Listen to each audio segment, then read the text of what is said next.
Magandang oras sa inyo. Totoo kaya ito? May pailan-ilan ng bansa ang naglalaban-laban dahil sa mga pangyayaring ito. Mayroon na ring mga bansang naghahanda na para sa ikatlong digmaang pandaigdigan. Totoo ba kaya ito? Ano-ano kayang bansa ang naghahanda na para sa digmaang ito? Dahil sa mga hidwaan ng mga bansa, matutuloy kaya ito agam-agam na pandaigdigang digmaan? Sino-sino kaya ang magwawagi sa kanila?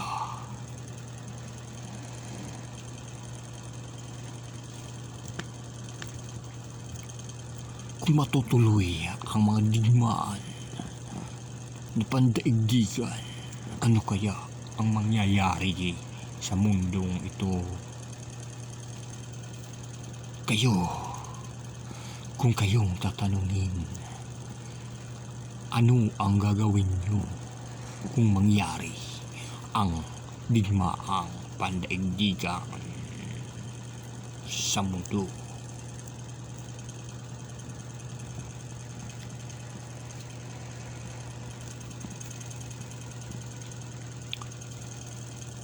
Papayag ba kayo na magkaroon ng World War III sa mundo? At paano din natin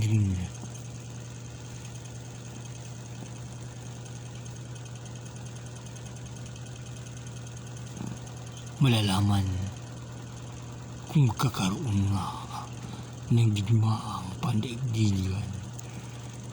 Kakayanin kaya ito ng ibang mga bansa na tulad ng Pilipinas na nag-uumpisa pa lamang?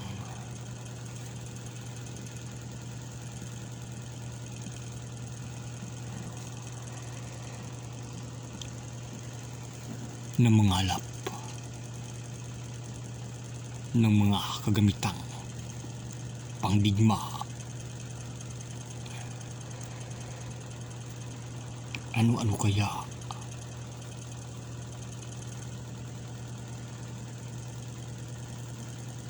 ang magagawa ng iba-ibang bansa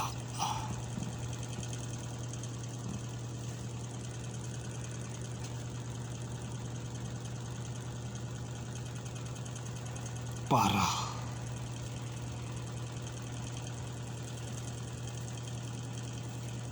protektahan ang kanilang bansa?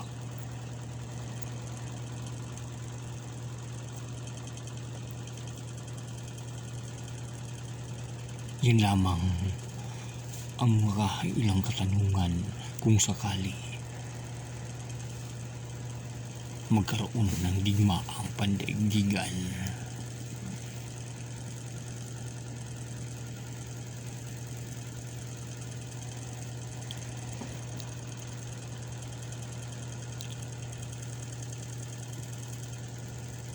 Marami pa ba kayang matitirang mga tao sa mundo?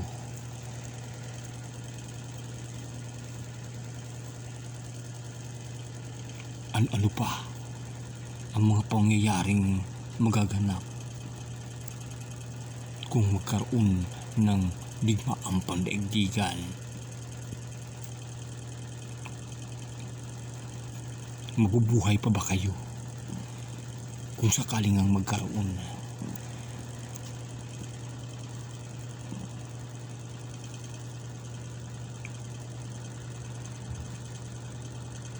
ng digmaan pangdaigdigan?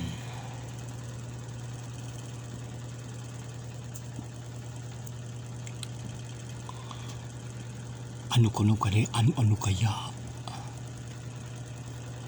ang mga kagamitan pandigma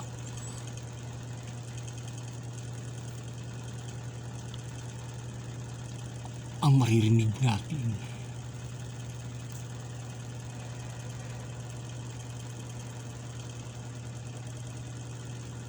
Paano na lang kung mayroon silang mga pangdigmang nakakabahala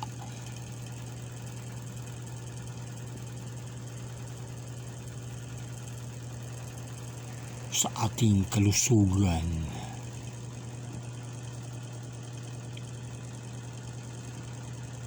Mabubuhay pa kaya ang mga tao kung sakali magkaroon na ng digmaan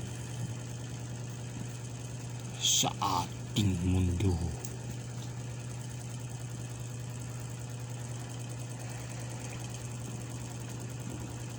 Dahil sa hidwaan ng mga bansa,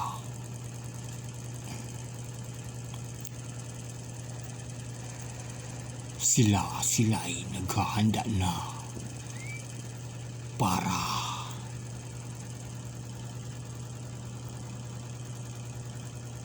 lumaban sa mga kalaban. Sino-sino nga ba ang kalaban? Sino-sino nga ba ang magkakampi kung magaganap ang digmaan na pandaigdigan sa ating mundo?